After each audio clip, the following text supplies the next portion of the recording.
Dunedin Test Hoodoo. Surfing's World Pro Tour hits J Bay, but who's the surprise package who's qualified after retiring last year? And they did the job for Queensland. Now can the brothers-in-law propel the Warriors to the playoffs? Sports Tonight from 11. You're back with Nightline. The new iPhone goes on sale in less than 2 hours, making New Zealanders the first in the world to get their hands on the new 3G handset. The call plans are pricier than expected. The cheapest phone is $199 for the 8GB phone, but only with a 2-year contract at $250 a month. It seems that the extra costs might be putting people off. Claire Robbie reports. It's a queue, but nowhere near as long as people expected. It's a bit shorter. I was expecting more people, but I suppose the increase in price put people off. It's touted as the most advanced and capable phone on the planet, but is still very simple to use.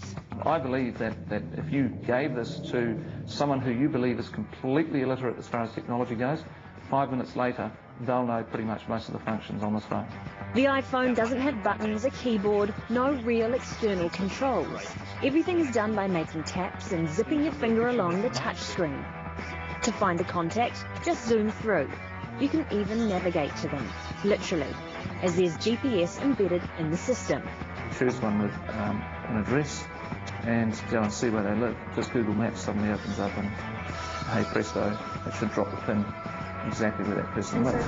Behind the hype, it seems people are ready to replace 2 devices, iPod and phone, with one. iPod and the phone is just as good as the iPod Touch or the standard iPods. An important note, there's no hard drive and the largest storage is 16 gigs. The phone runs on a version of OS X, Apple's standard computer operating system. The internet browser's Safari. It's like a mini mobile computer. 3G means the internet's pretty fast. 3G is going to be very useful for certainly the YouTube stuff.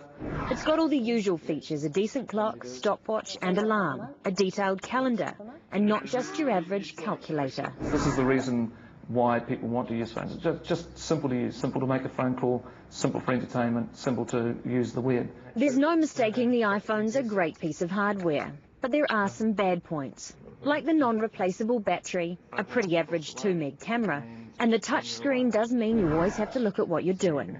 Then, of course, there's the not-so-small issue of price. 3 stores in Auckland, Wellington and Christchurch will open at midnight tonight. New Zealanders will be the first in the world to get their hands on the new 3G version of the iPhone. Vodafone weren't saying how many units they have for sale, but it will be interesting to see whether they fly out the door or whether the price will put people off. Claire Robbie, 3 News. Across the ditch, New Zealand is yet again the butt of a couple of Australian jokes. But this time they're actually quite good ones for a change. 2 television commercials are competing to sell a military invasion of God's own. Bob McNeil explains.